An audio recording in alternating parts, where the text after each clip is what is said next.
Assalamualaikum warahmatullahi wabarakatuh. Halo, perkenalkan nama saya Solcha Sabila Putri dengan NIM H1A123348 dari kelas E. Pembuatan video kali ini bertujuan untuk memenuhi tugas akhir ujian tengah semester mata kuliah Hak atas Kekayaan Intelektual yang diampu oleh dosen Bapak Dr. Safril Sofyan SHMH. Pada video kali ini, saya akan menjelaskan mengenai hak atas kekayaan intelektual, hak cipta dan juga kasus ataupun sengketa yang terjadi dalam hak cipta. Langsung saja ke materinya. Hak kekayaan intelektual adalah hak yang timbul untuk melindungi hasil olah pikir dan atau proses yang mempunyai kegunaan bagi manusia. Objek yang diatur dalam HKI yaitu karya-karya yang timbul atau lahir karena kemampuan intelektual manusia. HKI terbagi atas dua, yaitu hak cipta, copyright, dan hak kekayaan industri atau industrial property right. Hak kekayaan industri terbagi atas 5 bagian, yaitu paten, merek, rahasia dagang, desain industri, dan juga desain tata letak sirkuit terpadu. Yang akan saya jelaskan pada video kali ini yaitu mengenai hak cipta.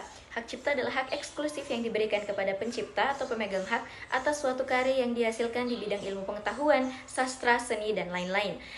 Terdapat 7 prinsip dasar dalam hak cipta, antara lain yang pertama prinsip originalitas, prinsip fixation, prinsip hak moral dan hak ekonomi, prinsip perlindungan otomatis, prinsip jangka waktu perlindungan, prinsip teritorialitas, dan prinsip pembatasan dan pengecualian.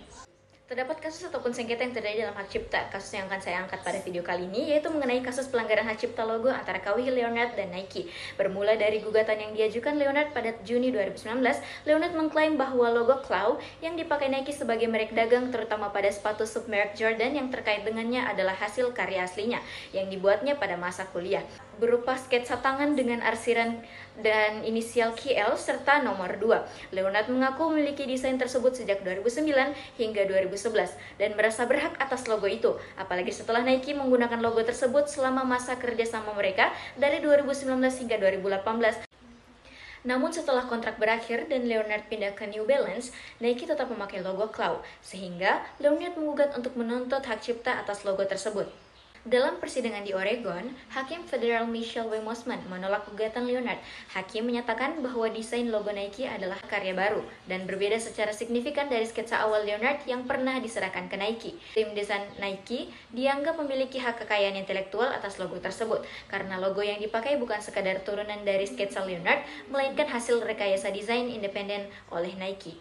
Nike juga mengajukan gugatan balik, menegaskan bahwa meski mereka menerima sketsa awal Leonard, logo yang digunakan adalah karya tim desain mereka dan telah disepakati sebagai logo resmi sejak Juni 2014. Pengadilan menguatkan posisi Nike sehingga Leonard gagal mengklaim kepemilikan hak cipta logo Claw.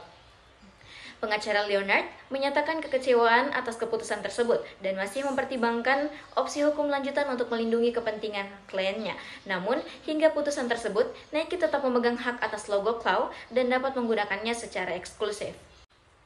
Kasus ini menegaskan pentingnya pembuktian dan diferensiasi desain dalam sengketa hak cipta logo, serta bagaimana karya yang dikembangkan oleh tim profesional dapat memiliki kekuatan hukum yang lebih kuat dibandingkan sketsa awal individu meskipun berasal dari ide yang sama. Sekian pemaparan materi dari saya mengenai hak atas kekayaan intelektual, hak cipta, dan juga kasus-kasus ataupun sengketa yang terjadi dalam hak cipta. Sekian, wabillahi taufiq wal hidayah. Wassalamualaikum warahmatullahi wabarakatuh.